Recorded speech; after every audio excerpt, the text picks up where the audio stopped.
I have two great subjects tonight because fall management's a real quick piece and we don't do anything in the winter. So, gee, I covered that real fast. Got through that in a hurry. For me, fall management begins August 1st. What I'm doing on August 1st is I'm going through colonies of bees that I own, and I am looking at the quality and the number of bees that are in those colonies. I don't know how to tell you to look for a queen that's not efficient.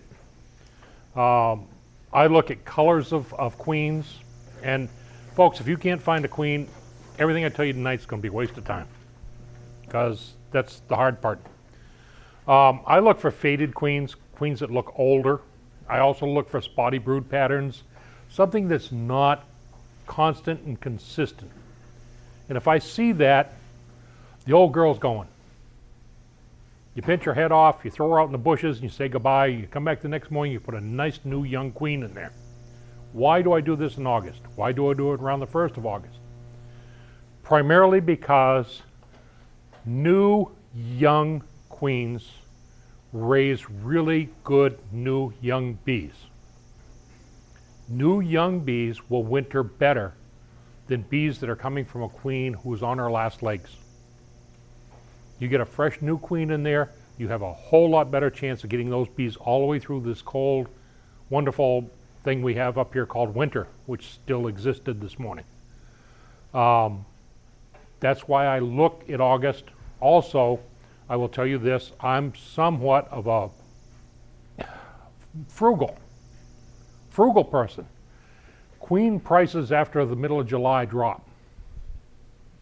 So I would rather requeen in August when the prices of queens are $18, $19 than I would in April when they're 30. It just makes sense to me to save the few bucks and get those nice young bees into the winter. What do you have coming out in the spring? You have a nice queen that has barely even started her laying cycles, so that you have a really high productive colony the next spring. August time frame. If you want to get really serious about this, I want to tell you something right now. You cannot push the honey season. The honey season for everybody in the area ends on Labor Day weekend. If you have honey, get it off. That's when you have to stop producing honey. That box is only 3/4 full, and you're just saying, yeah, one more week and they'll finish it. One more week and they'll finish it. And next thing you know, it's October 1st. And October 1st is too late to put medicines on. You just lost the whole medication cycle by trying to stretch your honey season a couple of weeks. Sorry folks, if you've only got 4 frames of honey, that's all you're going to get. Get it off, process it, get it taken care of, get your honey super stored for the winter in a cold place, and be done with that whole process. The day that you take your honey supers off is the day that you can begin medicating if you choose to medicate. I'm not going to discuss medications with you because you've got a guy coming next weekend that knows a whole lot more about them than I do. I have my choices. I treat every year. I have pretty good success rates. Other than that, I'm going to let it be right there. Once you get your medication on there, depending on which one you use, depending on how long it needs to be on there, you'll have something in an area of give or take 7 to 21 days. You're talking late September now. You're already talking, if Labor Day comes on the 7th, you're already into the 28th of September before your medications are finished with their processing. The more botanical kind of stuff seems to take a little longer than some of the others, but it's somewhere between 7 and 21 days to get your medications done. Some of the older medications were 42 days, and that meant real serious problems for us in the fall, making sure that we got our medications in there early enough that we could actually physically open the hive and remove the residuals. Otherwise, this is exactly what happened with some of the medications when mites became resistant to it, because we left it in there too long. We used medications that weren't up to speed. and all of a sudden the mites became resistant to the medication we were trying to kill them with. So it was ineffective, and when we finally discovered that, usually it was the next spring when all our bees were dead. So we do have to be careful about this stuff and use it correctly, use it according to the label like you're supposed to. The minute your medications come off of there, and not before that, you can begin to look at your few food reserves for the winter. You all are familiar with high body, the term high bodies. The top one must be full. That's as close as I can tell you to how much honey you need to get those bees through the winter. If you have 3 frames of brood in there when you look on September 21st or 25th or whatever day it is, and you have 3 frames in the middle that still have brood and have not been filled with honey, that is the time to start feeding heavy sugar syrup. Heavy sugar syrup, I know this is not scientific evidence here, folks. There are people out there that can measure cups of sugar and pounds of water and all of this stuff. 15 pounds of sugar in a gallon of water, close enough to 2 to 1 to suit my needs. You're going to have to warm it on the stove to get it in a liquid state, and you begin feeding that syrup until that hive is full, till that top hive body is full of syrup. What happens is that's thick enough that bees will begin to store it for winter food. They will push the queen down, they'll store behind her. You have the bees where they're supposed to be in the bottom box with nothing but honey above them. Their winter stores are now set. Whether you treat for nosema at that time or not, Tony will talk to you about it next week. I'm not going to go into it. I do, your choice. I'll let him go into all the medications and things like that. But if you're treating for nosema, you would treat with the first 2 gallons of sugar syrup you feed the bees in the fall. After that, feed them straight sugar syrup until they're full. I cannot emphasize enough how difficult it is to winter bees in Maine, particularly if there's not enough food reserves in that hive to get those bees through.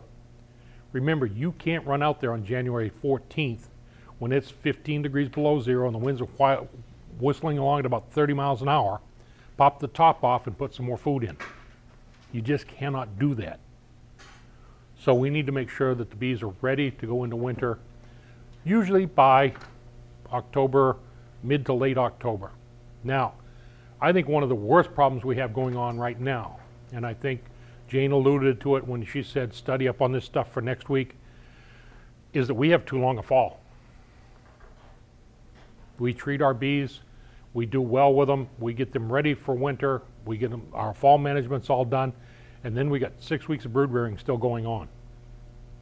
And that leaves us with some predicaments that we didn't have 20 years ago when we still had winter in January and November and December. When we got, by Thanksgiving, the ponds were frozen. And now we're lucky if the ponds are frozen by mid-December. We're a month later than we used to be, if not 2 months. It's very interesting to see what happens in the weather cycles as far as these honeybees go, because everything changes almost continuously every year. How many of you remember 3 or 4 years ago? I do, particularly because I happened to walk by the hive on Christmas Day and they were flying. How about last year? March, we had 80 degrees for a whole week. You know what I call this year? Normal. This feels to me like a normal winter this year, finally. We got cold a little bit later than I'd like for it to have been, but we did get cold, we stayed there. We haven't come racing up into 80 degrees in March and then go back down to 40 or 30. We stayed cold right up until, I think, next Friday, something like that. We're going to be pretty normal as far as coming out of winter goes. Going in, we went in later than I want to. Coming out, we're just about right on time. I'm going to bet if every one of you look really, really close next week, by, just about a week, 8 days, you're going to see the red maples in bloom. Around April 10th to the 15th, the red maples are going to come into bloom. Perfect timing, exactly the way it should be. Not March 14th. April 13th is the right time for this bloom to occur. So having said that, You've fed your bees up. You've got everything done the way it's supposed to be. The weather's finally starting to drop down and get cold on you. It's time to wrap your bees up for winter. I did not bring one. I didn't think to bring one. This is a time when there's a piece of equipment that I consider extremely important. It is your insulated inner cover. It is a fiberboard cover. It's either made from ceiling tiles like you find in schools. This is the insulated inner cover. This is extremely important. It's not there for insulation. It's called an insulated inner cover, but it's there for moisture absorption. Remember that if your bees go into winter with a full box of honey, they're going in with 100 pounds of honey. What is the moisture content of honey? 17.8%. That means they're going in with 17.8 pounds of water inside that hive when winter starts. If they eat all of that honey during the course of the winter, where does the water go? Up. The bees are warm, the moisture flows up to the top of the hive, it condenses on the outer cover, and it rains back on the bees. This stops that. More bees will probably die of moisture every winter than actually die of starvation. So this is an extremely important piece of equipment. Once that's on, your choice. Wrap, not wrap. Do we use tar paper, 30 pound, 15 pound? How do you want to go about sealing up your bees and making sure that they get through the winter in accordance with what we think that they need? And trust me, we think they need stuff they probably don't need. Bees can live without us, but nice dark blue hive, a dark gray hive, a dark green hive may or may not need a tar paper wrap around it or an insulating blanket like these. It doesn't really matter. Once you go white, this is probably a more important piece of equipment. If you're going to paint your beehives white, the tar paper wrap or the insulated blanket probably becomes more important. Because in February, when the bees are clustered in the middle of that hive right at the top, hungry, the sun hits this tar paper or it hits the wrap, it warms the bees up just enough they can scurry over to another frame, grab a whole bunch of food and get back before it gets cold again. This allows them to move within the hive on days when you and I wouldn't think of standing outside watching them. We can't see them, but they're moving. They're going back and forth between the honey frames that are not necessarily right where they are to get the honey to bring back. Why? Because by February they have started raising brood already. Once they start raising brood, the temperature in there climbs to 95 degrees. Now, remember this, it's not in the whole hive, it's not 95 degrees. It's only 95 degrees on that small cluster of brood. You got to remember that, because you go out there thinking you can touch the hive and it'll be warm. It won't be, it'll still be cold. But the brood area where they're raising brood is going to be 95 degrees. That means consumption of honey, exercising the muscles of the bodies to generate heat. This tar paper allows them to scurry over, get more honey to generate more heat as the winter progresses. Those February days when the sun's out, that tar paper wrap or whatever it is that's black will warm the inside of that hive up enough to let the bees mosey over to get some more food. Very important piece of equipment. Wrapping, not wrapping, I don't really know that it makes a whole lot of difference one way or another. If you really get down into it, I've not wrapped hives and had them survive just fine. I've wrapped hives, had them survive just fine. And sometimes I don't wrap hives and they die. And sometimes my wrapped hives are dead. It's not a definitive answer to say that all wrapped hives survive and all unwrapped hives die. It just doesn't work that way. Good, strong colonies of bees will survive no matter what. Weak colonies of bees are going to die no matter what. So, you know, your choice, wrapping, not wrapping. Don't, I don't have feelings one way or the other. In regards to the 15-pound felt versus the 30-pound felt paper, if you're going to go with tar paper, I love tar paper. I'm not fond of this. This costs a lot of money. Okay? This costs you a lot of money. You put it on the hive, you have to take it off, you have to take care of it, you have to put it away. For 10 or 12 bucks, you can go down and buy a roll of a 15-pound felt tar paper and you get 86 wraps out of it. That means if you have 2 hives of bees, 43 years from now, you're going to run out of tar paper. Gee, for 12 bucks, you know, that's not a bad price. You know, it's not a bad price. So, and the nice thing is, if there's anything in that hive, Nosema spores, chalk brood spores, anything like that, if it gets on that tar paper, every spring you throw it away and you get a new piece the next year. You don't harbor that within the wrap. 30-pound felt, a lot of guys in Maine use that. They'll try to get 2 years out of it.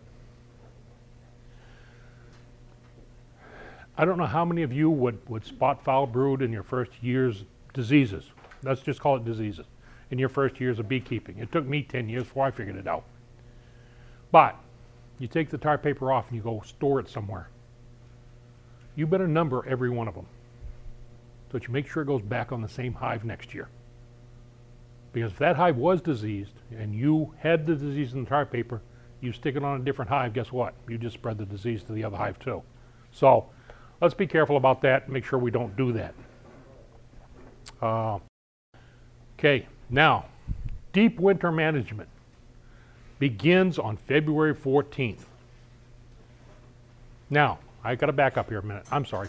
The very last thing I do when I'm wrapping my hives up, putting my insulated covers on, making sure everybody's okay, I cover, I find the equipment again.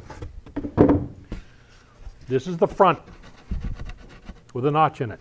I cover the back half of that cover with sugar. Dry, granulated sugar. I never buy Domino because it's 6, 8, 9 cents a pound more than the Shop and Save stuff. So I go to Hannaford and I buy the cheap sugar. And I just put a 3/4 of a cup in there and I use the insulated cover and I wiggle it around on there until I mash it all down nice and flat. And then I seal it up for the winter. On February 14th, I'm going out to my hives, give or take a day. I want a calm day, not too much wind. I'm just going to slide that cover forward and look. If the sugar has not been touched, close it back up and go home. Do not get gawking around in there because you just let all heat out. You know, just slide the cover forward, check the sugar. If the bees are eating it and it's starting to disappear, throw another 1/4 of a cup in there and come back every 2 weeks from then until spring. Making sure you keep the sugar in there. What it means if they're eating the sugar is they're hungry. Their winter stores are gone. 3 or 4 bucks worth of sugar, 95 bucks worth of bees. Makes sense to me to go out and keep the sugar going.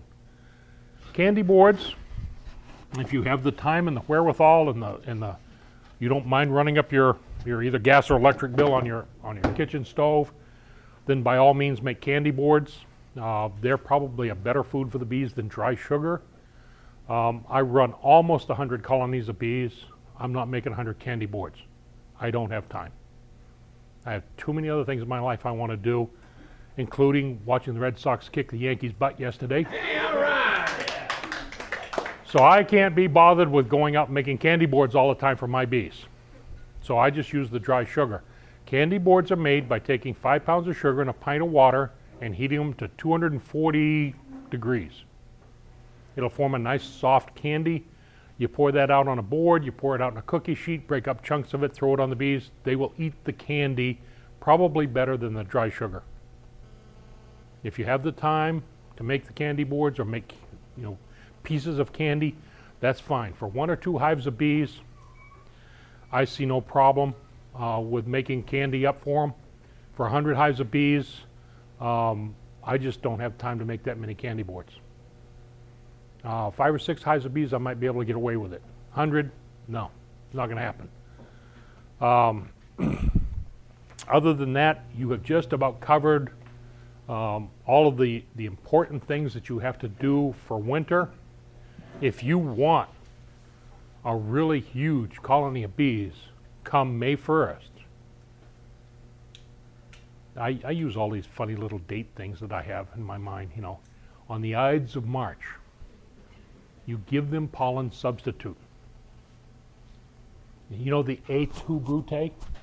I use that as kick-ass hives. That's what you'll have come May 1st when if you feed them the pollen substitute early.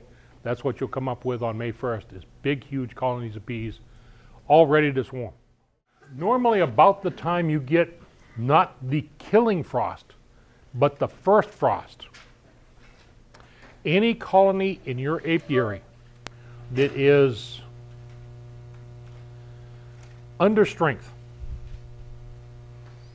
let me give you odd numbers, just random numbers out of my head. You're sitting with 75,000 bees in that colony, you're sitting with 28,000 in this colony. That colony is going to steal all this colony's honey. Because all of a sudden, because of that frost, some of the flowers have died. I'm not talking about the killing frost that gets to the last of the fall asters. I'm talking about the one that kills the goldenrod. It's pretty much gone. There's not much left out there. When that happens, when that occurs, that the honey begins to become scarce, nectar becomes scarce, the strong will rob from the weak. Now, you can reduce the entrance to the little 3/4 inch size.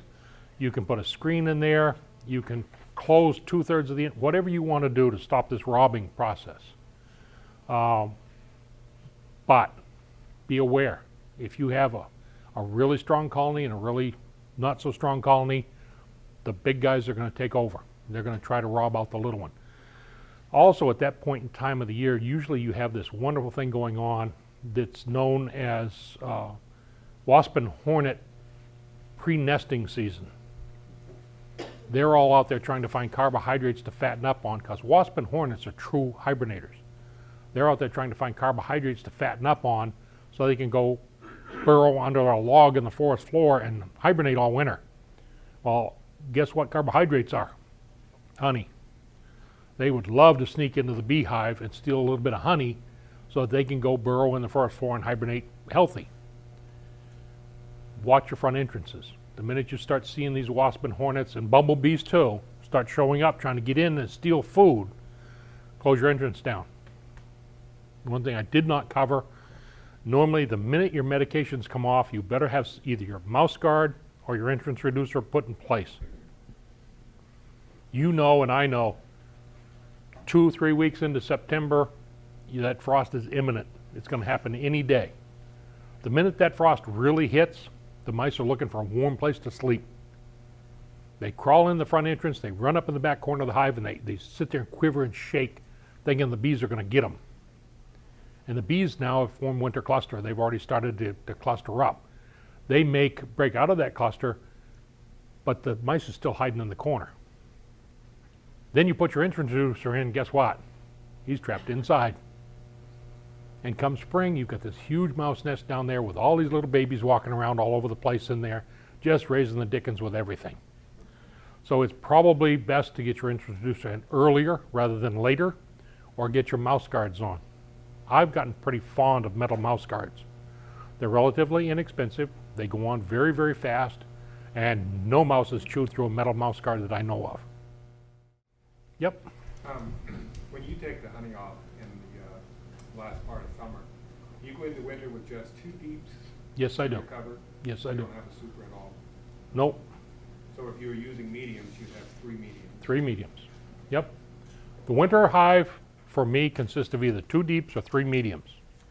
I don't have any I don't have any brood boxes in my operation that are mediums, so I'm running all double deeps. And that's the way I go into winter, with just the double deeps. I do not leave a honey super on. If you choose to do that, that's certainly, you know, a viable option. Just remember, come spring, and I hate to go back to spring management on Gene, but come spring, the bees are going to be in the little super on top. Now, how do you get them out? You've got to, you know, if you're going to do spring management, you wind up with that little tiny super on the bottom of the hive.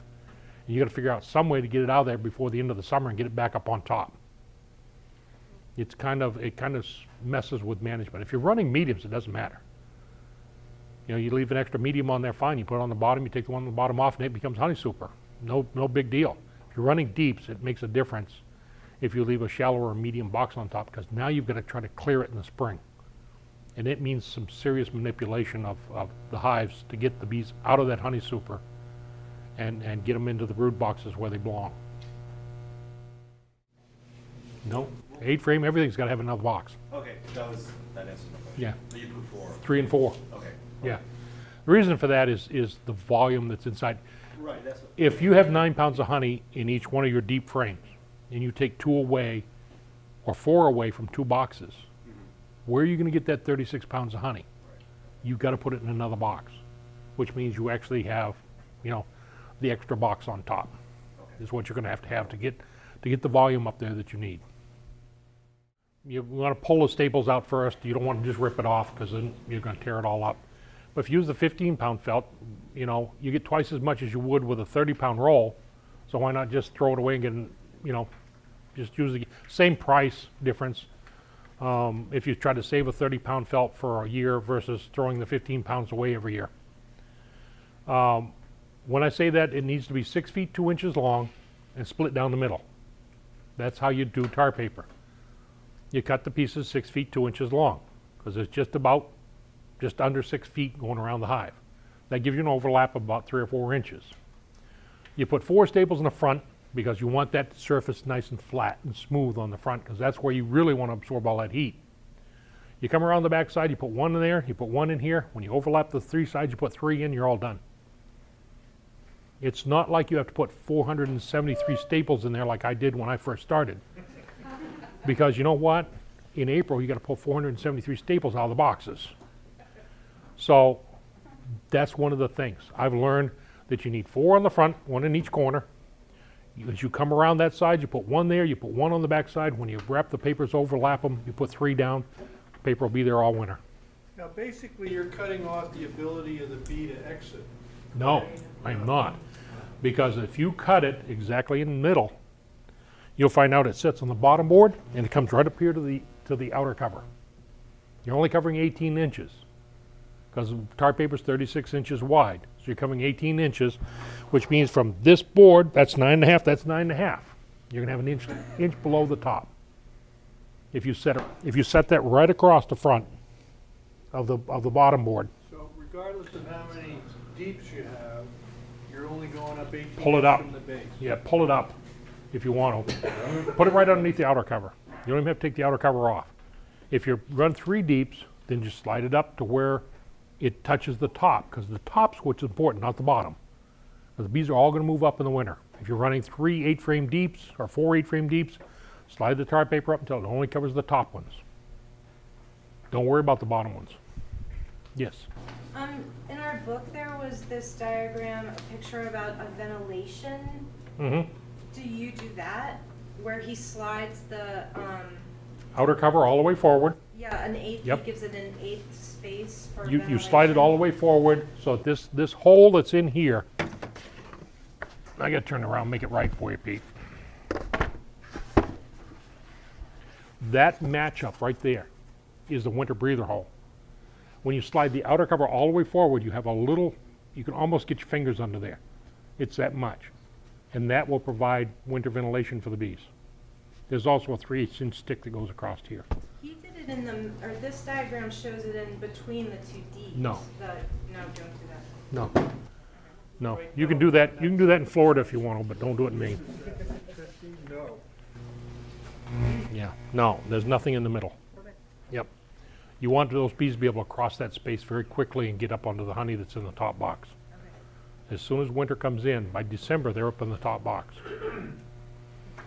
Yes, sir. Use of windbreaks? If you choose to use a windbreak, that's fine. All my bees sit in south-southeast facing fields with hedgerows behind them. If not hedgerows, what I really like is blue spruce. They grow right down to the ground, and they tremendous amount of heat's generated from those spruce trees. I have one apiary that I can ski into and then take my skis off and walk up and down in front of the hives because the snow's melted far enough away just from the heat of the blue spruce trees. It's wonderful. Best yard I've got for treating and for tending to in February, because I never have to use the skis once I get in there. I can just walk. If you choose to use windbreaks, remember that you've got to leave them several feet from the hive. You don't want to tuck hay bales tight around your hive. stagnant air gets in there, everything gets very stale very quickly, and the bees don't do well in that environment. Pull them back 2, 3, 4 feet from the hive, pile them up enough that the wind can come up over, blow across the top of the hive, and then let it blow through the field and blow snow all over the place if it wants to. But don't put it up too tight. You get moisture problems with doing that too. Yep. The bees can exit that top if the bottom gets plugged up. Normally what I have in the front of my hives, I don't know if Pete's got them. Oh, yeah, he does. Yeah, he does. This little hole right in the front, very important. That hole gets opened when you wrap with tar paper. You pull out your little pocket knife, you cut that hole out. If you choose to staple over that hole, top and bottom, so it stays real tight to the box, that's fine too. If not, and you get a little bow in that paper, the bees may get stuck in between the paper and the box itself because it's really warm in there. But you're still not going to lose more than a dozen bees, so it's not a big loss. They come out of this hole in the wintertime to go to the bathroom, and then they fly back in that hole. When you set this top up, there should be a small stick up here to just allow air to come up over this to vent the water off. When you do that, and you put that stick in there, remember that stick needs to go from corner to corner. If you put blocks in the corner, then you've got a hole up here. The bees returning from flight may crawl up in here and get above the inner cover, insulated inner cover. They're going to die up there. So block their entrance so they can't do that by putting a stick all the way across. Then they can't get back up above that cover because the cover is going to sit on the stick. I know it doesn't make sense, but it does. I don't have any stick. No. I'm going to borrow this lady's pin. Okay, stick goes right here, just like that. And then the outer cover goes over the top. This stick goes all the way across so that the outer cover rests on it. The bees can't get above that stick. And this blocks the front entrance so they don't get any farther than that. And then once that's in place, you know, they can't go anywhere during the winter. They'll go back inside the hive where they belong. Higher than 3/8. But No, that's too big. I know, but it gives you an idea. Right like that. Except that's only 3/8, not 3/4. It's that much. It just keeps the bees from going up and getting up in here and getting stuck. Now, having said that, the outside of these boxes are wide enough the bees can crawl up through them. So if they come back in, crawl up the side, they crawl up there, they can still get up there. But we discourage them as much as possible, making them use this as a front entrance or this as a front entrance. In the wintertime, they'll come back to those holes and they'll go back inside where they belong. Okay, I got to back up. Yep. Just a quick question. The ventilation hole has to be left open, is that correct? I couldn't quite Yes. read it. Yes, it needs to be left open. The side ventilation hole. Front. The front one I got, but what about the side one? I couldn't quite read. It's there anyway. It doesn't matter. It's always there. Okay. They may, if they get on the side, they may try to crawl back up in the hive by going in underneath the outer cover. Okay. Nothing you can do about it. It's going to be there no matter what. It's not really a ventilation hole. It's just the gap that normally exists so you can put that inner cover on and off without binding up on the boxes all the time. We made it tight to the box. The wood swells a little bit one way. You can't get it on or off. So it's got some slop in it. And sometimes that slop's enough to let a bee crawl up in there and get up above this insulated cover. You won't have many. It won't be many. Okay, going back a little bit on honey removal in the fall. This was something I think you wanted me to cover, right? Okay. Your choice. Okay. I'm a real fond of the old bump and brush. I'm not fond of this green plastic frame, though, I'll tell you that right now. I'm a purist, sorry. Let's pretend that this is our double deep down here. We have a honey super up here. You need to get your honey off. You're a beginning beekeeper. You have 1, maybe 2 hives of bees. Maybe you've got a whole box of honey, maybe not.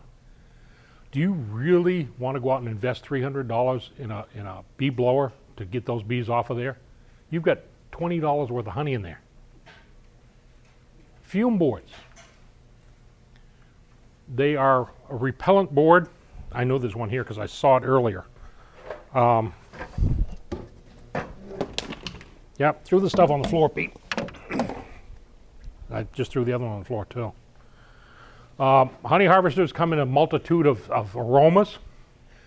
Some of them are bad enough you don't ever want to have one of these sitting anywhere inside your buildings. You probably want to hang them on the wall outside and let them air out. Honey robber and bee go are particularly obnoxious. You will have the whole inside of your car smelling bad if you get in your car with it on your pants. My truck, I speak of experience. There's a small felt pad in here. You spray a little chemical on it, you set it on top of the hive, and you walk off. You go put your hat and veil on, you put your gloves on, you do all that stuff that you got to do. You come back and the honey super's empty. All the bees are gone. Pick the whole box up, set it in the wheelbarrow, and go home. Cool. My wife and I can move 4 boxes off of 12 hives in 45 minutes. I mean 4 boxes off each of the 12 hives in 45 minutes. But we use 3 fume boards. By the time I get out of the truck and get going, my wife has already dosed the fume boards. By the time I walk down, start popping covers and throwing fume boards on there, I go back to the truck, start my hat and veil process of getting that on. By the time it's on, the first honey supers are empty. And as fast as I can walk back and forth up and down that row of 12 hives, I can pull empty honey supers off and put them in the truck.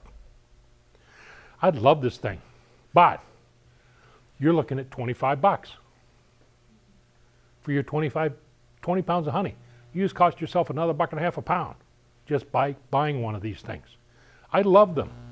There are purists out there that would never have one of these chemical repellents on top of the hive, no matter how hard you tried to push them into it. No matter how hard no matter how many times they came to your house and saw all the bees gone in 5 minutes or 10 minutes, they would never put one of these chemical repellent boards on top of the hive. More power to them. They got to find a different way. And these bee escapes,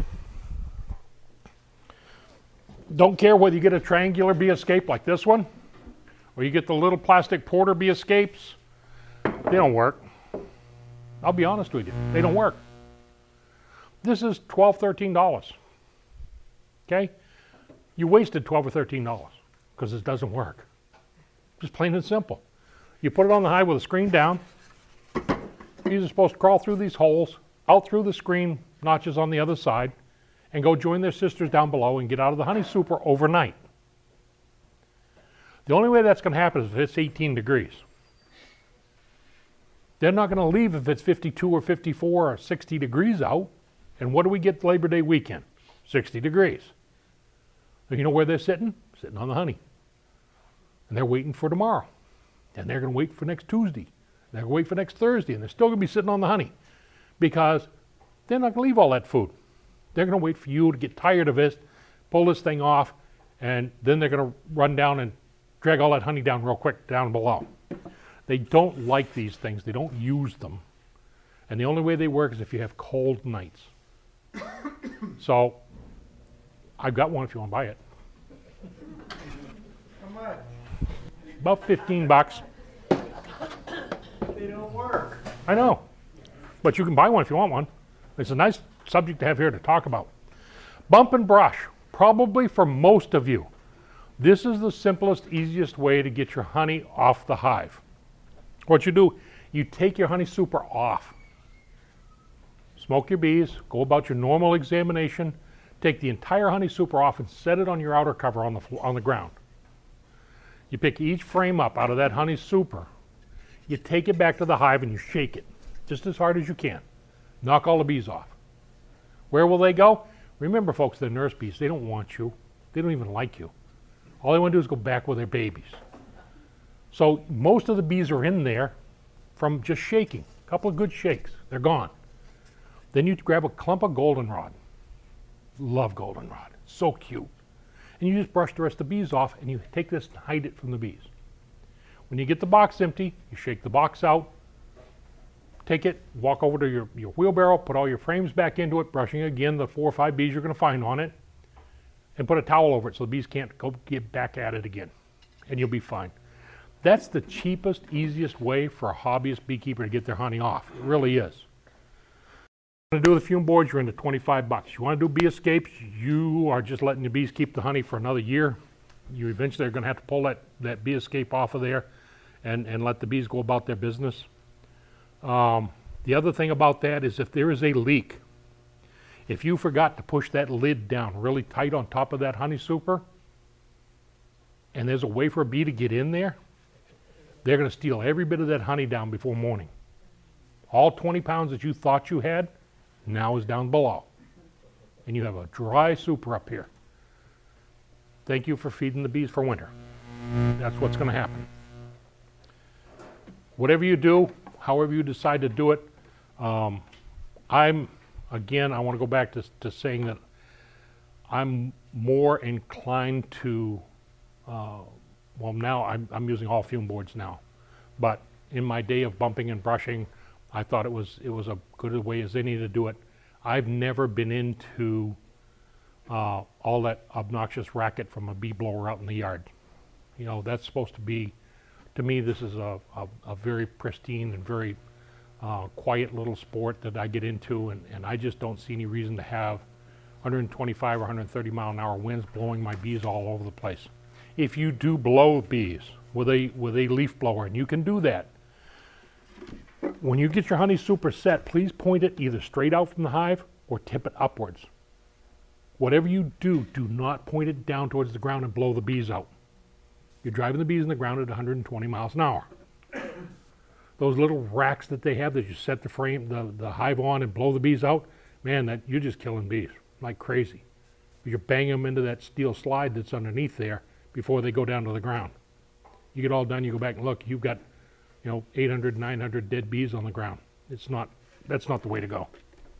Blow them up in the air, blow them, somewhere, preferably not onto, the ground.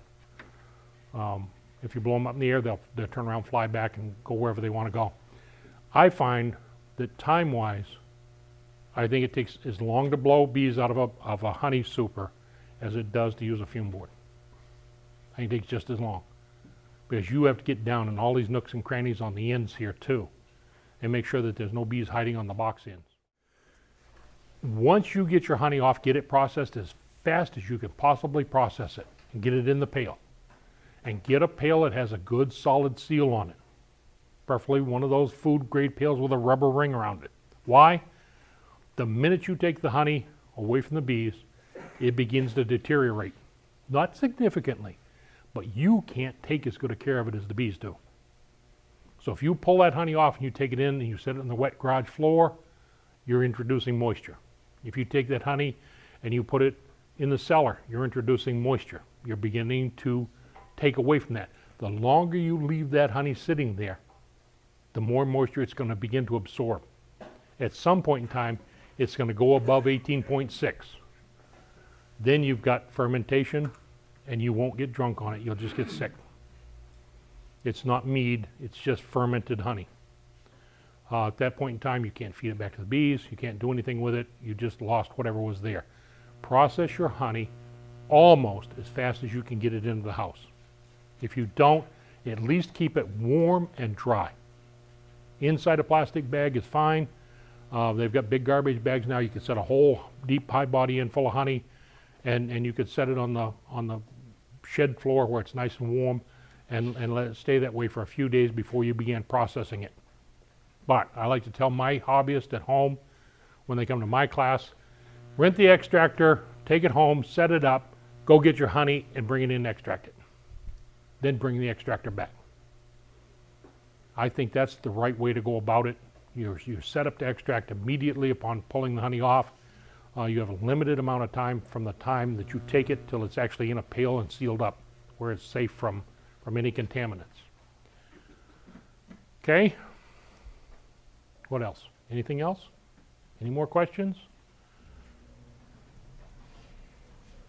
One cardinal rule of beekeeping from Rick Cooper before you leave here: the weight of honey is directly proportional to the distance you carry it. Get a wheelbarrow. If you try to haul a 60-pound medium honey super from 125 yards out there in the back field to the house, It's gonna weigh about 240 when you get to the house. It gains all this weight. And remember, it's your fingers and these little tiny holes with sharp edges on the wood that have to carry that thing. Don't hide your beehives where you have to take a wheelbarrow through a swamp to get to them. Make sure that it's an easy access, because I'm serious, this stuff weighs a heck of a lot of weight when you have to walk 300 or 400 yards with it. My truck, I can back up in front of every hive I've got. I just pull the truck forward and just keep stacking the supers. I've set up every apiary I've got that way for that reason. Okay? This is my favorite. This is what I use. It's a top hill feeder, okay? Or top heater. So you do this on top of your box, and then you would put this on. Oh, I did it upside down. Remember what I said in the first class? You want to have your hole down, because it's less room for them to defend. Remember, it's not a big hive yet, so you don't want to give them a huge front door to defend. Entrance reducer is small down below too on your bottom box, okay? So you make your sugar syrup according to the directions in this nice ones in the brochure I gave you. This has to be on really, really tight. This kind hammers, so it's all hammered. Peter and I do this 2 different ways, but what you want to do is you don't want to just dump it like this, otherwise it will go right through the hole, it will drown you, and everybody will scatter it. So you do it, I do it offside here, over the grass. Peter does it here so they can come up and lick it up. It doesn't make any difference how you do it, until it stops dripping. Capillary force, what is it? Capillary action. Thank you. I knew it was capillary or something. Okay. That makes it stop. And you ever so gently put it on here. Now remember, you got a gallon full of water, so it doesn't move quite that easy. I don't use the 2-gallon ones. I cannot lift it, do that, and get it up there. I just can't do it anymore, so I don't use it. I like a little bit higher prop or stick here for a variety of reasons. I like to prop them up just a little bit, even though most covers do have a rim. I prop it up a little bit, just to get it up there so they can have a place to come up and get it. But also, if I think it's dripping and drowning them, I can look and see. See, it's up high enough that you can peek under and see. It's kind of cool. They come up and they put the tongues against it, and that releases the sugar syrup. I don't know why I have a home soap board, but I do. Here's an interesting kind of feeder. You put this. What?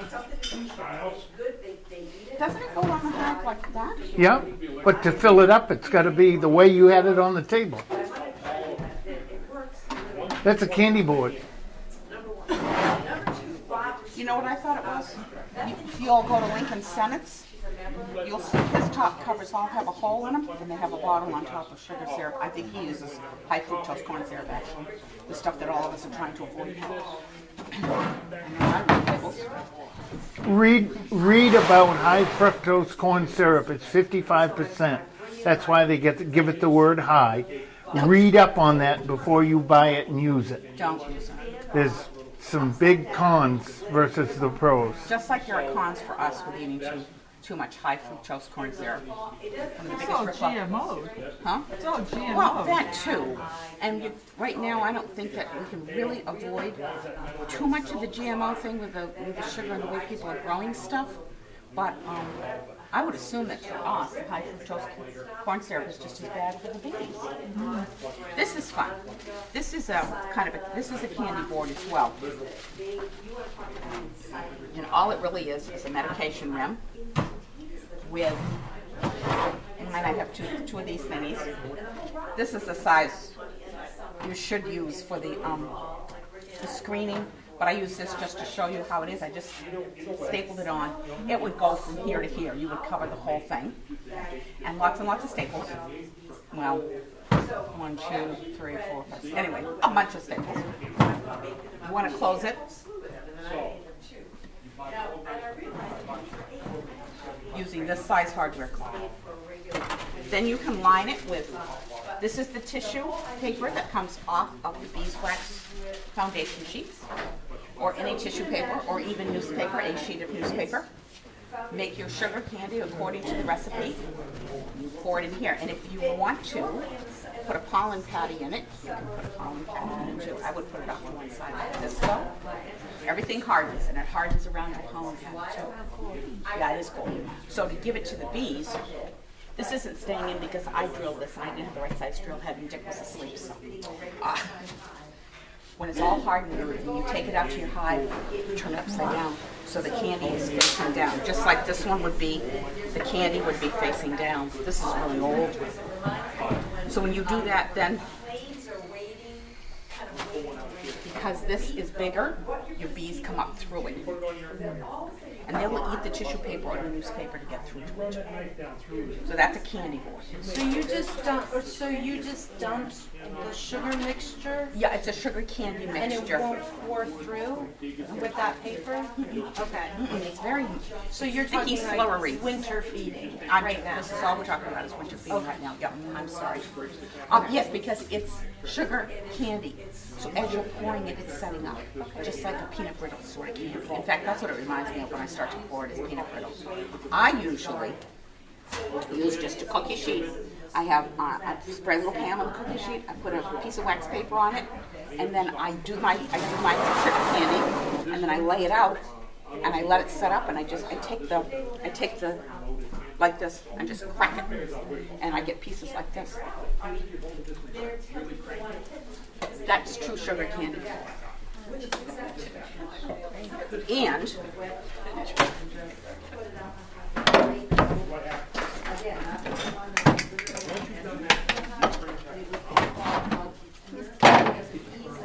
this is your inner cover for winter. Remember, the bees are going to come up around the inner cover. So you want to put your sugar candy through the hole, sugar candy right there. Put your insulated Homosoap board cover right on top. The hole should match, pretty much. You guys doing? You dropped it. Oh, good job. Good job. Very good. This is not. I would probably find a different inner cover, just because this isn't as deep in here as I would like, or I could make a thinner candy. Mine that I use, this is an old one that I had. The other ones are being bleached. It's a little bit deeper. I'm bleaching them because my hives died of virus. So everything's in, a lot of things are in bleaching water right now. So Jean, you just put, like, you're gonna have the food, the pollen patty, and the sugar candy in that, and then you're gonna put that board on top. You're gonna flip this. That's just the mold, right? No, this is it. This is the candy board. Okay. Pretend it's all hard, okay? You're going to take this, put it this way on your hive. You're going to leave this open, okay? And then,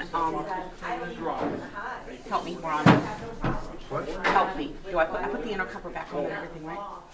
Yes. That's what I thought. I've never done a candy board, so I'm kind of going by what I read too. And then this, and then your top cover, of course. So then you don't have to put any candy in the one. No, because it's in the candy board. Okay, I was just making sure, like the way That is just setting it up. what I just set it up for was just regular sugar candy like this, which is what I use all winter. I don't usually use granulated sugar. I usually use that. And what's nice here is that's pretty hard. It's candy, it's sugar, and it's water, and that's all it is. If you get a recipe that says cream of tartar, don't use it. Don't use the cream of tartar to kill your bees, right? I can't even tell you how much it will kill your bees. It's an old-fashioned recipe and it kills bees. So you lay it in here around your inner cover. Remember what he said today about the hive being really warm and how all that moisture comes up off of it? Well, guess what catches it?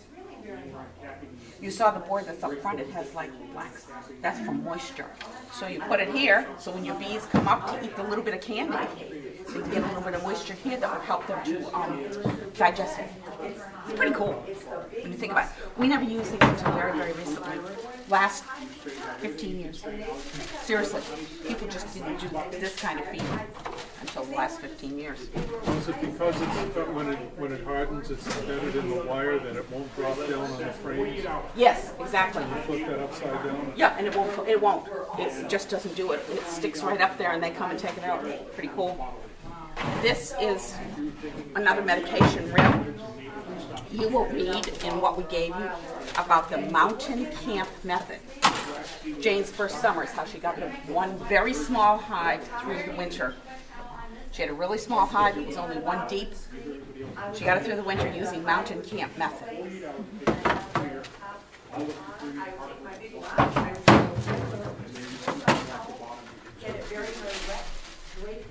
Please pretend that this is your top deep or your top medium, okay? All you need to do is put a sheet of newspaper. You want the edges open. Mountain camp method is nothing more than putting a big pile of sugar here. Big pile of sugar. And you can do it in layers. You can do it a layer and spritz it with water. Like this. Not sugar water, but just plain water. So a layer, it hardens. Just like sugar cane. So she ended up with quite a little mountain of sugar syrup. Then you put one of these nice medication shims around it just to give you the height that you need. And again, go back to this, your inner cover with your insulated board with your top cover. You have 2 openings there. Yeah, I don't think it wouldn't make a huge difference. You do want to leave this open. Remember, you're going to have your top cover pushed over this too, so it's not a big thing. In the winter, you're going to have that big opening? Yep, you are going to have that big opening. Have you seen the auger holes on the hives? On the fronts of the hives? Okay, you leave those open too. I don't, but Yeah, because I didn't, because you said you don't. I haven't used auger holes until this coming year. So you're going to use it this year? Yeah. I'm going to do everything this year that I have never done for years. Now, why do you think I'm going to do that? You lost all your I hives. lost everything. You're absolutely right. So I'm going to try some other things. Okay, this I have also not done. Miss Peter, have you ever done the baggie full of syrup? Yeah. Have you? Okay. Yeah. We are going to pretend that this is a baggie. I've never done it, okay, guys? Never ever done it. It's full of sugar syrup, okay? You use a gallon Ziploc bag. Well, no, the thing I read said you can use a quart though. You can use a quart, but if you put a gallon on, you don't have to go back so often. You know, lazy. So. Not lazy. Efficient. Well, if you don't get an opening, 50 degrees, no wind, sunny, and they're flying, you should have those 4 options going Okay, before you open that lid. this is your top deep. You got all your frames. See the frames? Everybody sees the tops of the frames, right? Okay, good.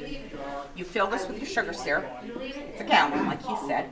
Lay it down. No. Before you lay it down, I would do this. You put little slits in it. No. When? After you lay it down? Yeah, Well, then come and help me. otherwise you've got leaks all over. Well, I didn't know. That's why I asked you. You'll see some people, or you'll read some stories where it says, put an X slit in it, right? Okay, now you're drowning them. Right. So you put 2 little nonchalant slits in, an inch long, Little slits. in yeah. those That part I corners. knew. And that's the cheapest, easiest way of feeding sugar to them, And then syrup you to do them. this. Then you close up the way as always, right? With your Now, edge. is this winter? Yes, this is Yeah. all winter. Yeah. Yeah. Now, So you leave the slits on top? yes, oh You yeah. don't turn the what, bed no, over. you don't turn this one over because if you do it, then will open up. And the bees come up and they smell it. They smell it. Remember now, everything smells with them.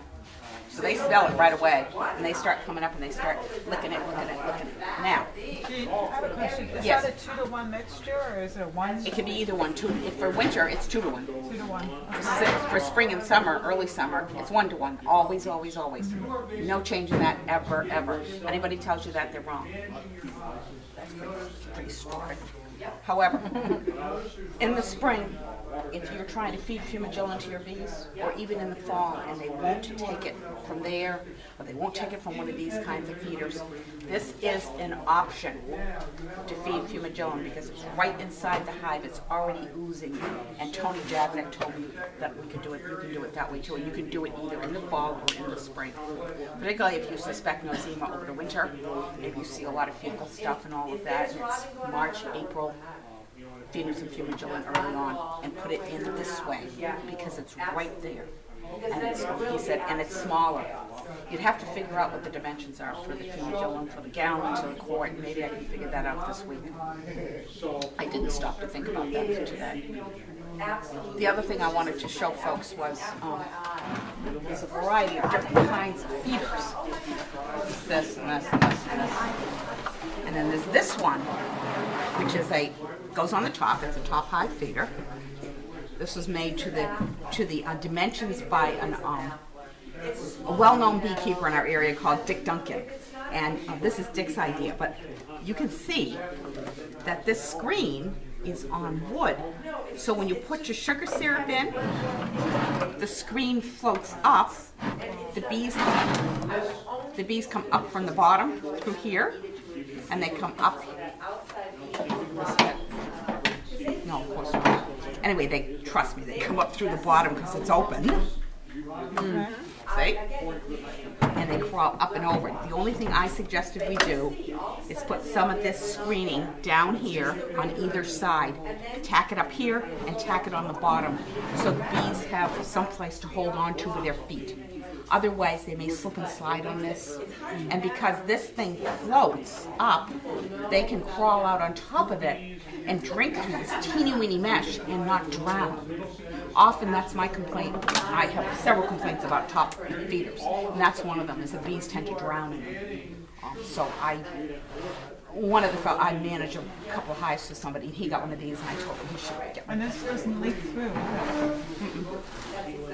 Well, it might when you first use it, Yeah. but it will swell up and be And if it tight. still leaks after using it, and it doesn't swell up, throw it. I don't like top high feeders. Well, if I made one, I'd silicone the I would inside too, first, if I let made it dry, and then fill it. This is a candy thermometer. For somebody who's not familiar with making candy, this is a candy thermometer. Frequently it happens that I say, what's a candy thermometer? It's a candy thermometer. It's really important that you follow the instructions on making the candy, the 240-degree mark, then let it cool down to 160, and then beat the living out of it, and then pour it. Because it won't set up if you don't wait a little bit for it to cool, and then you should be really beat it good. You'll hear 1-to-1 and 2-to-1. And some of the recipes out there are wrong. And Rick's kind of swag at a gallon per whatever. It's 1 pound of sugar to 1 pint of water. It's very simple. Here's 5 pints. The reason I'm using 5 pints is because I'm going to use 5 pounds of sugar. And it's warm water. It's not boiled, it's warm. Here's the mystery of the whole thing. I got it. This is regular granulated sugar.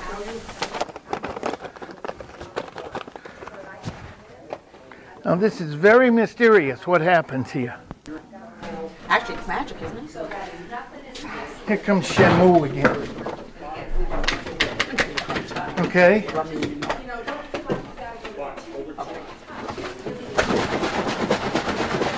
You're all done. Okay? That's it. Yeah. It's all done. It's all done. It's all done. Okay? Now, if you're going to do 2-to-1, that means you're going to put how much sugar in? Right. Very good. So is there a pitcher of water down there? How much water? 5 pints. Hot water. Hot water. As hot as you can get it. Got it. Because this is a tough Without one. boiling, or boiling. You can boil it, Boil it if you but want to, but you don't need to. Hot tap's good. that's as hot as I could get it and get it over here. Okay. Okay? When we did this last year in class, I forget what I did, but I know the front row all got covered. It was amazing to see that.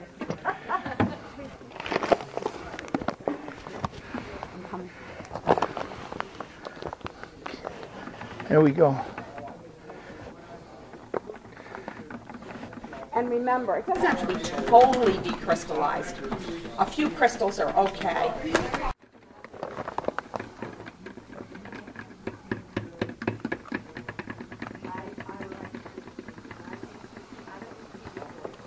Now from here on, if you're walking down to your hives like I do, I can mix this on my way down. That's the beauty of this. It just,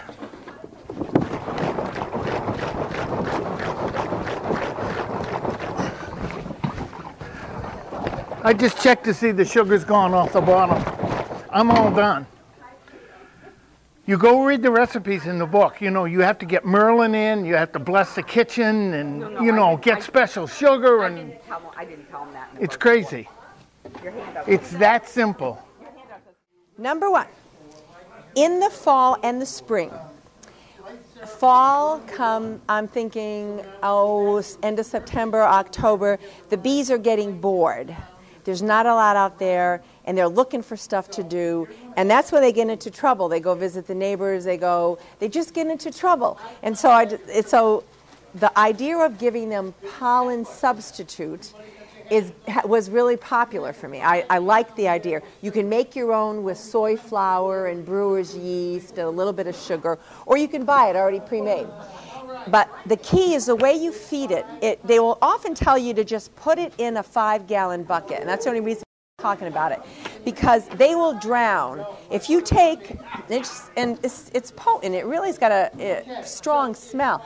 But if I take a couple cups of this and put it in a bucket, before you know it, the bees are absolutely covered with it and they can't fly. You lose more bees that way. So the idea is use a 5-gallon bucket like this, fill it with rocks, my rocks again, and all I do is I sprinkle it over the rocks so that they're not drowning in it. They can walk around the top of the rock, take what they want, fly off, and I'm not losing 25, 30, 40, 50 bees every time I put in an open bucket feeder. And the cover of this is cut in half. I've neglected to bring it, but just take a regular cover, slice it in half, attach it so that the half is covered. And part of that is just to prevent it from blowing around with the wind, but it's just a nice barrier, so they have to come in, up, over, in, get what they want, up and out. And the place is hopping. I mean, and I'll sprinkle some on the top, anything to get their attention. And before you know it, the bees from everywhere come and absolutely love this stuff. And there's nothing, it's just dry pollen. So they can use it. So you can use it in the fall and use it in the spring. So just an idea for you. But if I check it every day, and then it's gone. When I go to work, I'll put it out and take it in, just like. And I will probably use, I don't know, a cup, 2 cups maybe. I try not to put a whole lot in. And you don't leave it out at night because it gets dewy and it gets moisture. So when I leave in the morning, I'll put the bucket out. I kind of put it high, probably 20 feet or so from the hives, and I like it with a little bit of an incline. By the time I get home, of course I can't see it, but I'll go get the bucket to take it in completely. Every grain is gone. The bees, they had a grand day. They had a grand day. So just an idea for you that you can use pollen substitute, and that's the way to do it. Don't use it just like this, because you'll have hundreds of dead bees. Mischief. My bees, the same time of year, went across to my neighbors and was in his chicken coop. Yeah. Hundreds of them. Yes, yeah. And so this is a way of keeping them away. That's exactly, they have nothing to do. And the same thing is spring. You know, right before, like you said, if indeed the maples come out when they do, because on these warm days, they're out flying, they're everywhere. So this is not going to hurt them. So it really is a nice idea. Rick talked about robbing. Last year was my first instance where I really experienced robbing. It's a horrifying sight. It is absolutely horrifying. And what he didn't mention is that not so much in the spring, but you know in the spring when you're doing your sugar syrup and you're bringing the bucket of syrup out and you got to tip it so that it equalizes and stops dripping. In the spring, I do it all the time, and I just do it off to the side, and I don't think anything of it. In the fall, bad idea, because what happens is all I'm doing is dumping sugar syrup on the ground. It is attracting wasps, I mean bees, you name it, but other bees from other hives. And I set up such a robbing situation that I will never forget it. So you still have to do that, but bring out something from the house, or sometimes you can even drip it in the top, although I've stopped doing that. But anyways, just don't put it on the ground because they'll come, and that just gets them all going.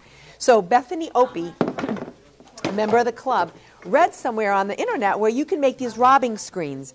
And the way these work, and I wasn't thinking, I've got 10 frame equipment, so this is 8 frame and it doesn't work. But in the fall, I don't have an entrance reducer in on the hive.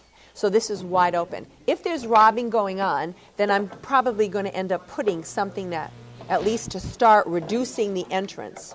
So if you can just picture this, here's my entrance reducer.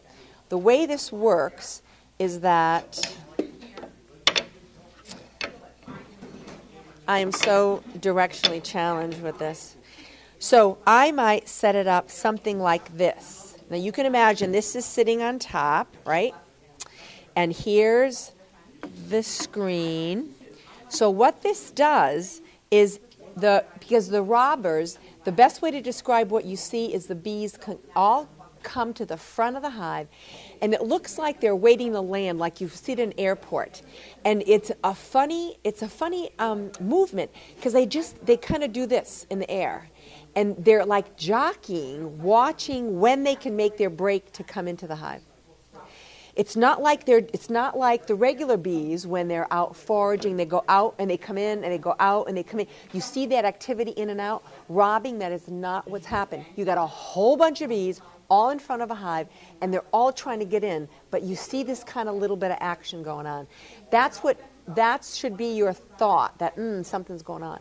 So you can put something simple like this screen up, and what it does is it reduces the entrance for the bees inside. They can still come out of the hole that they know, but it just means that instead of going out, they end up having to navigate up across the screen and out. It takes them a little while to figure it out. You'll see them, and you're thinking, oh my God, how are they going to know what? But they do. They do figure out that they got to come out. But it's enough of a baffler for the bees on the outside. They can't figure out how to get back in here. So it's a thought. It's one technique. And the other technique people sometimes use, I know Jean uses it, she takes a bath towel and just wet it. Not like dripping wet, but close to it. And you lay it on the top of your cover. You've got your regular telescoping cover on like this. And you just take the towel, which I don't have, and you would put it here with a rock or two. And you want it to extend simply over the board here. And what that does, the bees in the hive will come out like normal, but they've got to exit off the side. And the robbers are all fit to be tied because they can't get in because there's this towel out in front. Leave it there until they've stopped. Leave it. Yeah, you're right. You're right. You may miss it all. If you're gone all day, you might not know. Except that what you'll find out, if you're checking your hives regularly, you will find out or notice that all of a sudden, a hive that had a box full of honey a couple weeks ago it's gone, or it's been gotten into. And that's why, is that they've been robbed out. And it's a hive that's not as strong. Those big, booming, obnoxious hives are the ones that come and rob the ones that are mediocre, holding their own, doing fine, but they cannot stand up against the numbers of bees they send. So and fall is a horrible time because less food, less foraging out there for them. They know that the food is in the hive because they're waiting for winter, so that's there. And it's even something to think about when you're working your hives in the fall.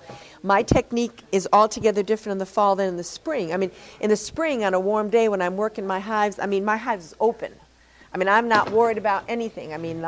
The tops are off. I've got 2 or 3 frames off on the side. I got a couple here because if I'm thinking about splitting and I'm looking, and everything is spread out everywhere. You would never do that in the fall, ever, because the smell alone is what gets them coming, and it's wide open space, and then you've got a horrible situation. So fall time, I use my inner cover. I do this. I literally work with 1 or 2 frames at a time, and I keep it covered.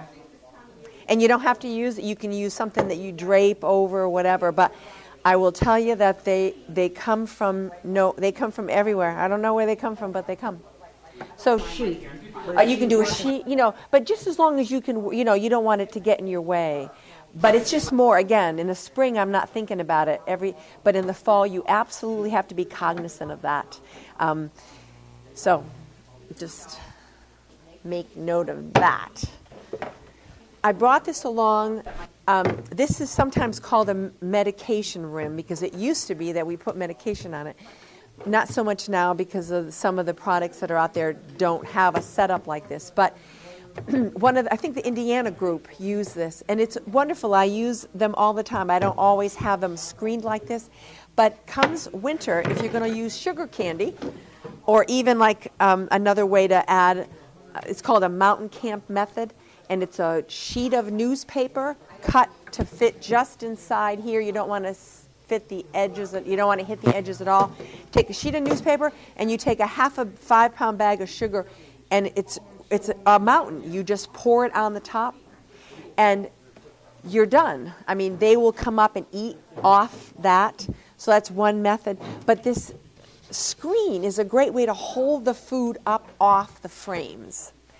So if you're making pie plates of hard sugar candy, you've got this, and you can put the pie of candy right on top here, and it's supported. It's right over the cluster, and it's nice. It's got its own ventilation hole, which is important.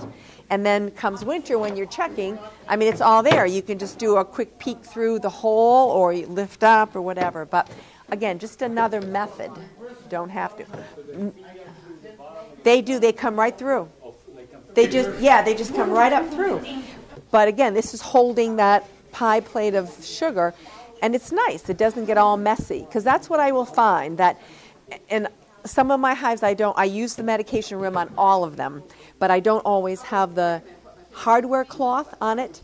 So when I'm putting my sugar candy on, I've got all those little sticks set up. Well, they've worked it now, because I checked them the other day, and I've got pieces of candy, and it's all askew, but it doesn't matter. The bees are still coming up through, and they're just covering all the candy here. But again, this gives me the ability I've got an extra height that I can add a whole bunch of sugar candy that I know I'm going to get through winter without ever having to check.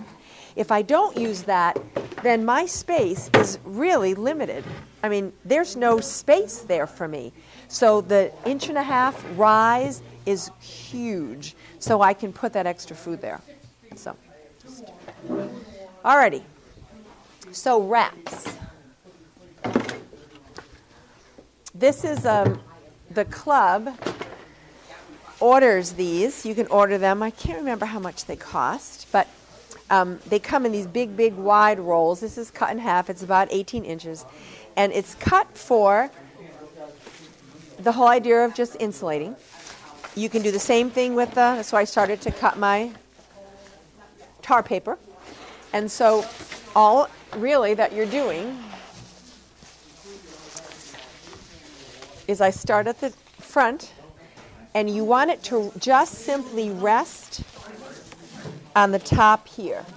Okay? You don't want it down there. It just obliterates their ventilation. There's no way they can get in. So that ends up being my guide. And I'll put a staple, and this is tall for me. This is high. This is taller than I would normally cut it. I normally cut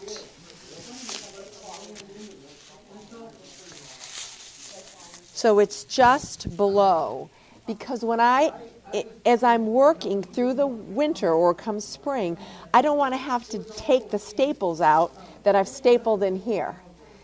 I want it completely separate. So my inner cover is not attached to this at all. My medication rim is not attached at all, so that I can do whatever I want in the hive without worrying about this, being in my way. So I cut it just a little bit short, and it goes right across, and wherever there's a hole, and I have holes in each of my boxes. Some people talk about covering them for winter. I don't. I leave my holes open. I cut around them. So once it's attached, I just take my straight edge and I make a little square to open up the hole for them. And it just goes right around. And I use more than 4 staples. I know Rick says he used 4. It's 1, 2, 3, 1, 2, 3, couple down, just to make it nice and tight. But enough to just wrap it around. And that's all it is. And it really does work like a charm. Works like a charm. Yes. Now, and I run 2 deeps, and I don't necessarily slide it. I just, like I said, yeah. I mean, I trim it off so that it's not in the way. So when my top cover sits, I don't want it getting caught on this and keeping it up. So, yep, and that's all I do. I mean, it's really very down. It doesn't interfere with this at all. It doesn't interfere with the mouse guard. Doesn't interfere with the entrance reducer. And I leave them on until end of April. I'm in no rush to get these off. I want the hive warm. I want them toasty, so I do leave it on. It's great. Sometimes you don't know. I mean, I will tell you that in August I've gone and lifted hives, and they talk about just lifting the back like this, and they're pretty heavy. And so you get the idea that they're really very full. But what Rick was talking about, and I've seen this happen now 2 years in a row, that the falls extend. They're warm falls, and so they extend longer than they should. And what that computes to is that your bees are active longer. So when your period of foraging stops naturally, it still stops naturally, but the weather's nice. So what are the bees doing? The bees aren't hanging in here, reducing their activity. They're out causing trouble, but they're eating, and they're eating their winter stores. So end of August, beginning of September, or whatever, mid-September, you lift and you say, wow, this is so heavy. And then if you have a warm fall and you lift in November, they're not heavy anymore. They've absolutely gone through their stores. So, it's just so important to feed them. And I would rather put food out, and there's 2 schools of thought. You'll read posts from people that said, don't feed unless you have to. But I never know when I'm going to have to, because if I'm not checking my hives faithfully in the winter because of weather and they get in trouble, it's too late. There's absolutely nothing I can do.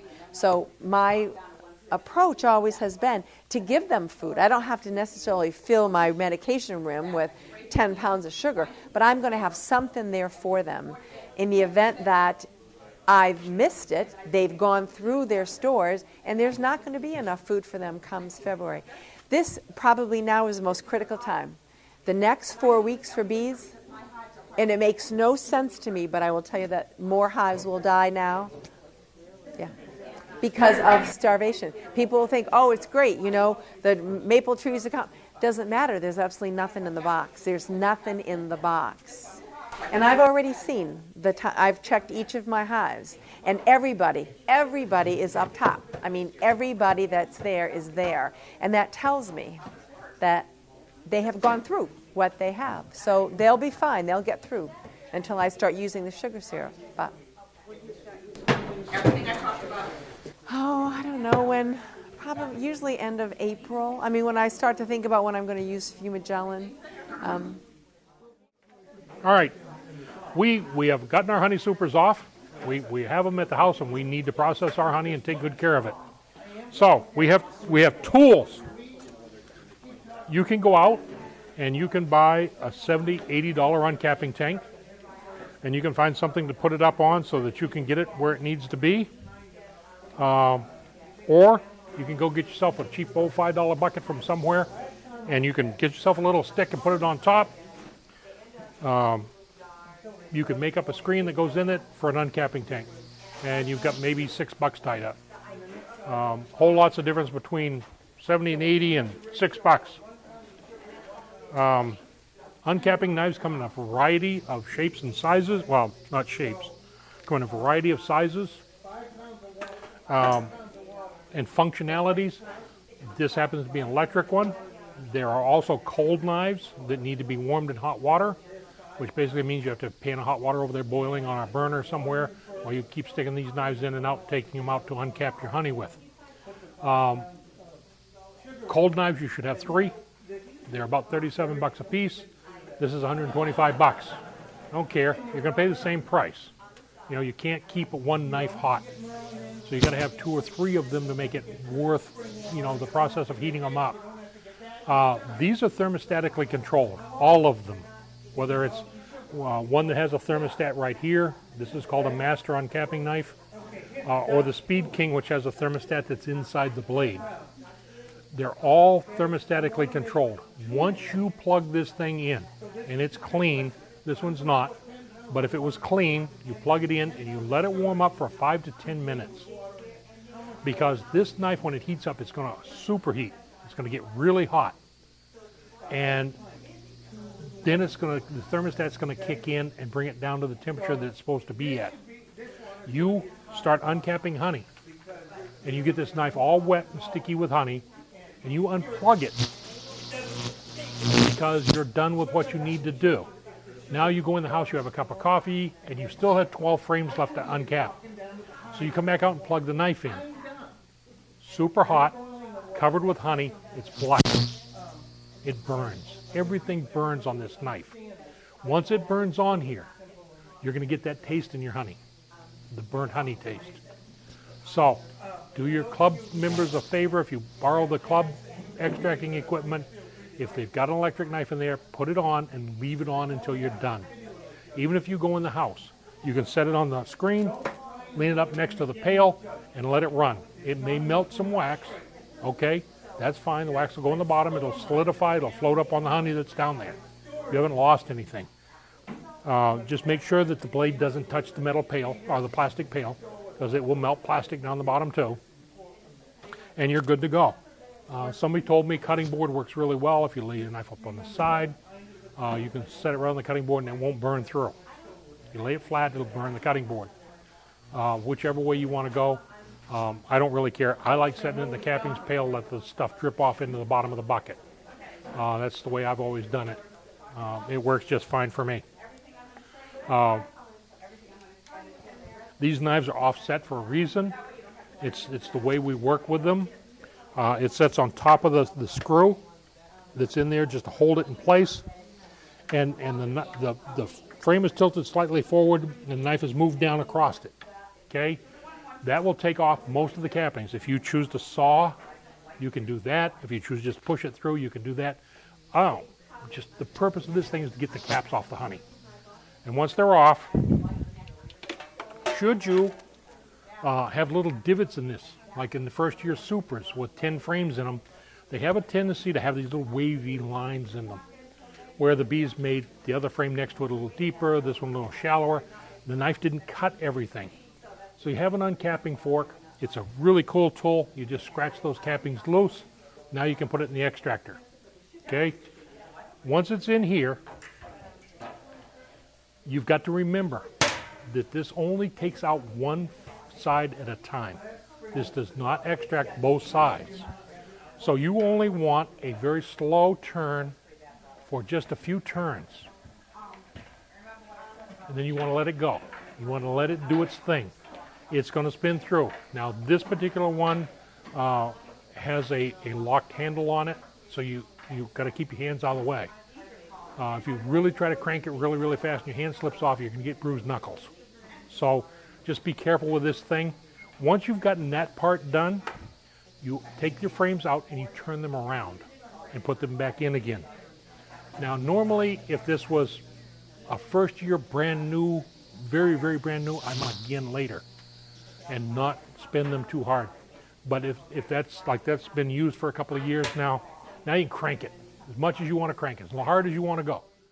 Once you've got both sides extracted, you can set your frames back in your box.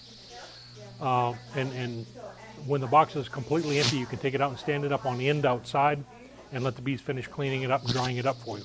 Then it needs to be stored cold. You need to put it in a place where it's going to freeze over the winter. This will kill the wax moth larvae, kill the wax moth eggs that are in those frames, and there's always a couple of them in there. At that time, store them after they're dried out for a day or two, then take them inside and store them at night. Pick them up at night and take them inside and store them. If you're going to store them where it's cold and mice can get at them, make sure you put a piece of plywood on the bottom, make sure you put some kind of a cover over the top so the mice can't get in there and make a mess. Other than that, you've done about the best you can do. This honey is going to flow out of this gate down here as you're extracting it. Most hobbyist beekeepers like yourselves with 1 or 2 keepers, you're probably going to leave that gate closed. You're going to extract until you've done 6 or 7 frames. You're going to look down in there and say, yep, it's time to drain it. You'll open that. You drain through a strainer. Now there's several of them. That particular outfit right there happens to have a plastic strainer in it. The thing I don't like about plastic strainers, other than the fact that they're plastic, is that you can't really clean them. You can only use hot water. And even then, it's got to be minimally hot water. Like my 190-degree pressure washer, which is rip a plastic strainer right apart. It just won't stand up to it at all.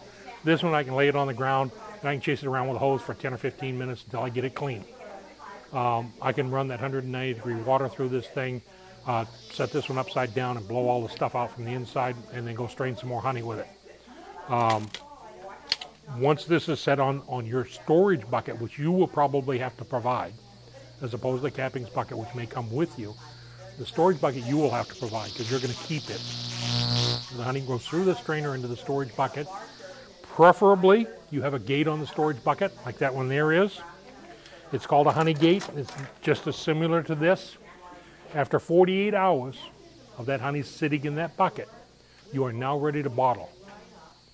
For friends, neighbors, mom, dad, everybody else. Okay?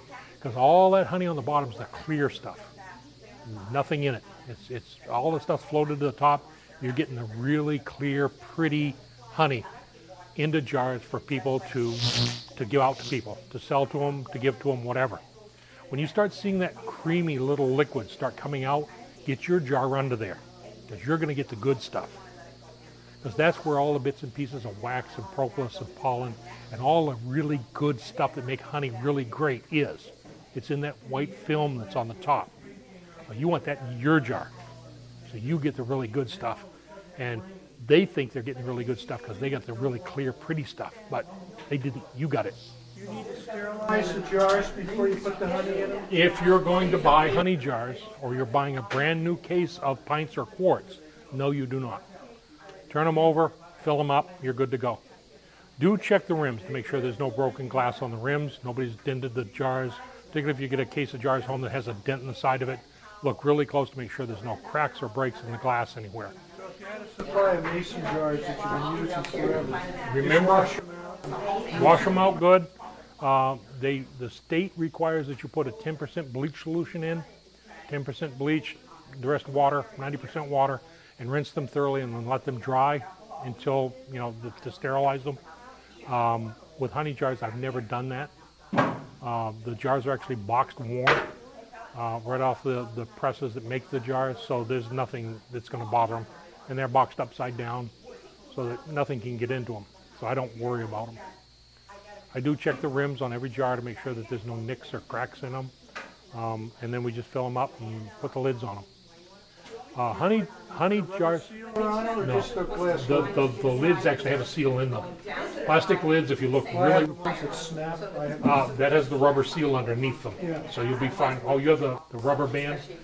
The old mason jars? The old mason jars. Okay. Use the rubber. You got to use the rubber. Because that's the only thing that'll hold that bale tight enough to hold the lid down. If you're doing honey jars, they come in ½ pound, 1 pound, 2 pound, 5 pound, whatever, 2.5 pound, whatever size you want, they come in. The thing I like about the honey jar itself is it's thin and it's wide. So if you put it in the window and you see the light streaming through the honey, it's an absolutely gorgeous sight. You want to sell honey in your own home, just set it on the windowsill and watch people come in. Their eyes will go right to that honey and stare at it, and then they want to buy it.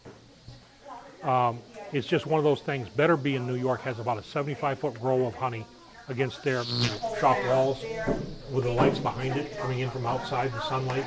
And I tell you, I can't stop looking at the honey when I'm in there. I have my list, I give it to the girl, and I sit and look at their honey while I'm standing there. It's an incredibly beautiful sight. If you use quarts or pints from mason jars, remember that honey does not weigh what water weighs. A pint of honey is going to be 1.5 pounds. Honey is 3 pounds. If you buy honey jars, you're going to buy 1 pound jars, 2 pound jars, whatever. And when you fill that jar to the rim, to the spot that it's supposed to be full, you have the required amount of honey in that jar. And there's a bunch of jars out there called Classics. They have a dimple on the outside of the jar. And that dimple is to protect the label. It is not the full mark. The mark is way up to the top. And don't fill it to the little dimple inside thing and you've got a jar full, because that's just to, when inside the from being torn off the jars. There's all that dimple. So I've had a lot of people tell me that that's full. That's not full. That's a good 4 ounces short of being full. When you go to return the extractor, what are you doing to clean it up?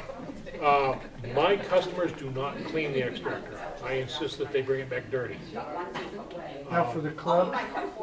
If you have a club extractor, No, this one. This club extractor here, I recommend you go to the car wash. Really? Yeah. For $1 or $2, you can get that high pressure hose going and hot water, and you can rinse the thing right out. If you try to do this in the bathtub, you're going to be there for 2 days and you're still not going to get it clean. There's just no room in this particular extractor to get your hands down in there to clean it. So you know, mine has a little bit more room in it than this one does, but I don't think I can get my hands down there to clean that or brush even.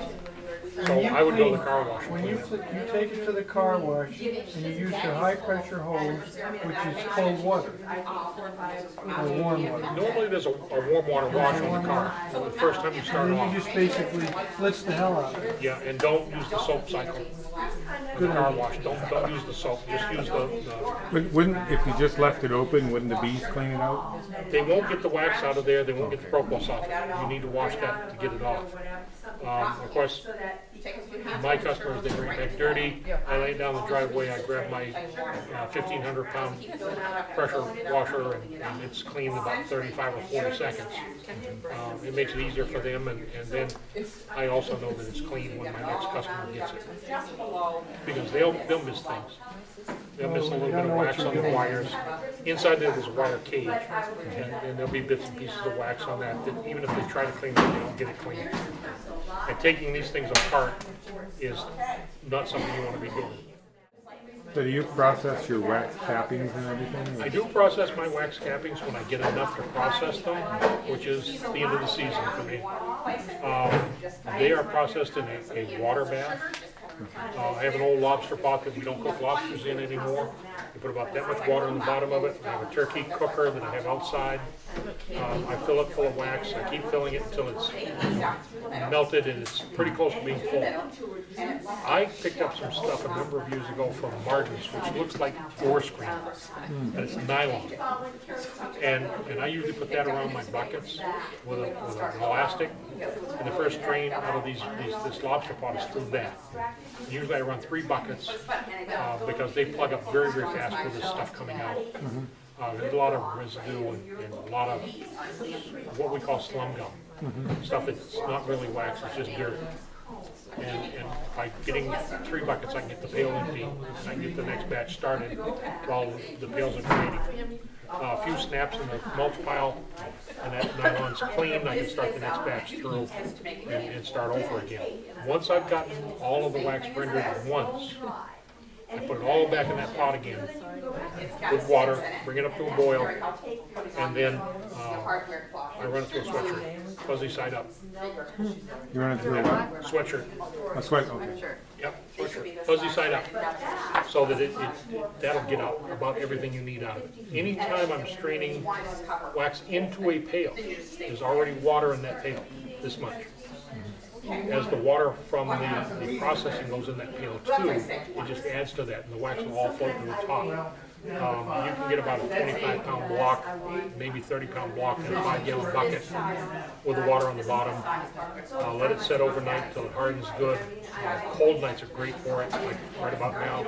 You turn the bucket over, thunk it on the ground, and the wax slides out and the water disappears. That's what I've done with some I had last year, and there was a lot of dark brown grayish stuff on the bottom of the wax. You just scraped it off. What is that stuff? It's what we call slum gum, it's dirt. Someone had told me it was propolis or something like that. Well, there might be propolis in it too, but it's not all propolis, it's mostly just dirt. Bees trafficking across the wax, if they've ever raised brood in there, sometimes you get some of that in there. There's a lot of stuff in the wax that winds up being a lump on the bottom that's discolored. Now, do you, every so many years, take your wax out of your frames and melt that down and process it? Or? That's done in a whole different manner. Okay. That's done through a wax press. Mine's a hand-built press, looks like a cider mill. I actually put it in a cloth, that same nylon bag that I was doing for straining this wax. I used that, and I put large chunks of wax in there, and tie it up with a twist tie. I put it in the boiling water and let it get all gooey and ucky, and I put it in the wax press and squeeze it. And you watch the wax roll out, and you have to do it about 4 times in order to get as much wax out of there as I can get out. And when you look in there, it looks like the dust in the bottom of a gold pan that you've been panning gold for. There's a lot of wax left in there, but you just can't get any more out by hand like that. In a brood comb, when they spin the cocoon, do they clean that cocoon out, or does that stay in there and it That's what gradually darkens up the brood combs over time. Okay. Is that cocoon. That's what I. Yeah, they do the best they can, but the only cleaning tool they have is a towel. And you know, I don't know what brood cocoons taste like. They don't taste all that good. So the bees do the best they can to clean them up, but over time they build up, and that's what darkens those brood combs up. How many years can you use a frame that's had honey in it that you process? For honey, I'm still using some, 35 years old. 35 years? So once you set it up, honey supers can last forever. It's the brood combs that need to be cycled out from time to time. Honey supers don't really, because you're not raising brood in it, they don't darken, they don't get smaller, nothing happens to them. They don't really get the pesticide exposure that brood combs get because of the chemicals we're putting in the hives to take care of things. They also don't get the damage that brood combs get. Brood combs get a lot of damage. Honey supers don't. So once, you can keep using those as long as they hold honey, you can keep using them. But over time, if you start seeing, one side concave or something like that, it's time to replace that sheet of wax and start over. you start over with the brood. Well, with the broods, we cycle them. We like to cycle a brood comb about every 5 to 6 years. We like to cycle the whole hive out after you've gone 3 or 4 years. When you, I'm sorry, I wanted to change. When you have collected your beeswax, what do you do? Is that a hobby issue or a commercial sale issue? Or? Beeswax for me is cosmetics. It goes into lip balms and hand creams. It's a cosmetics. You want to sell a pound of beeswax, you're going to get $8. That same pound of beeswax will make me $400 with hand cream. So you make your own hand cream? I make lip balm, I make hand cream, whatever these people out here want to buy. Bees and me. I asked the lady at Humble Abodes what her recipe was for a hand cream, and she told me she'd have to kill me if she told me what it was. It was that secret. Really? Okay. So I don't. 16 ounces of mineral oil, a cup and a third of distilled water, 2 teaspoons of borax, and 5 ounces of beeswax. Heat the beeswax and oil up in one pan, the borax and water up in another to 158 degrees and stir them together. You're all done. So what Go emulsifies? ahead, down. Shorthand. So how does it emulsify if you? That's what the borax does. That's okay. 20 multein borax. Okay. Soap additive from the laundry aisle. It's the emulsifier for the oil and the water. Okay. So for the hobbyist with a limited amount of beeswax, unless you wanted to get into something like you just discussed. Hand creams or lip balms. Don't go to candles. They make good Christmas gifts, I would think. Absolutely.